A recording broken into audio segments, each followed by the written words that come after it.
S&P outperforming by 400%. For this to powerfully reverse, I think we need the dollar to break down. The dollar needs to drop down below 100 to really have a convincing breakdown. When that happens, I'm going to be a very loud advocate of emerging market equity.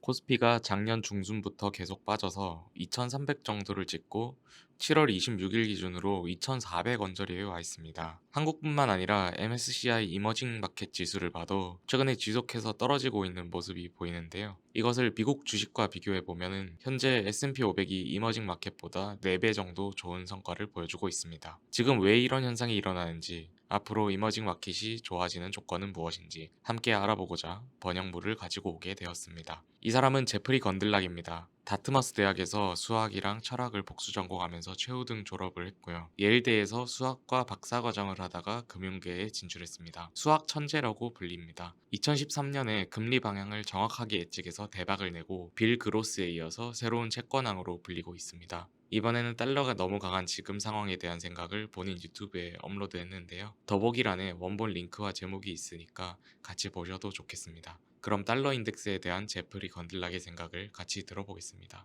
What has not reversed, but is still looking at a stretched valuation is the S&P 500 versus emerging markets. We're back to the levels of the 90s again. The S&P outperforming by 400%. For this to powerfully reverse, I think we need the dollar to break down, which has not happened yet. The dollar needs to drop down below 100 to really have a convincing breakdown. When that happens, I'm going to be a very loud advocate of emerging market equity. Emerging market equity is no longer underperforming. One can see that the red line has stopped going up, not terribly convincingly yet, but it has stopped going up. And once the dollar falls, which should happen with everything that's going on with our country and also what's going on with our deficit, although the trade deficit had a pretty big decline, but it's really the budget deficit plus the trade deficit, which are at very, very high levels as a percentage of GDP. And as I've said repeatedly, that will ultimately bring on a dollar bear pattern, but we haven't seen it yet.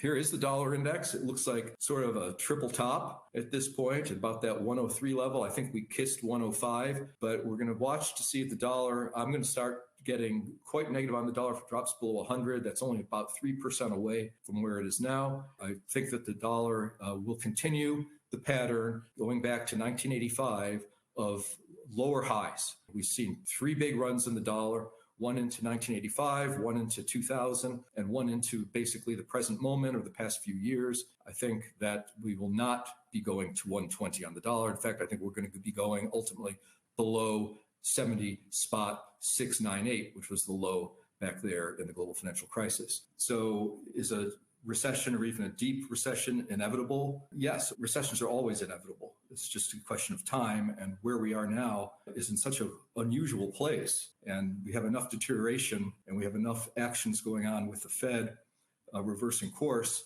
that yes, a recession is probably coming in 2023 is my guess. And a lot of questions about what would be the government and the central bank's response. Basically, they only have one technique. It's to slash interest rates and or go to massive money printing. And I do think that that's coming in the next recession because there is no other tool. And the powers that be do not want a deep recession to develop against the debt burden that we have. And I think we're going to try those same techniques one more time. And that is one of the reasons, again, why I'm longer term negative, very negative on the US dollar. And so it's really the dollar weakness comes with the recession. So thank you for your attention and goodbye for now.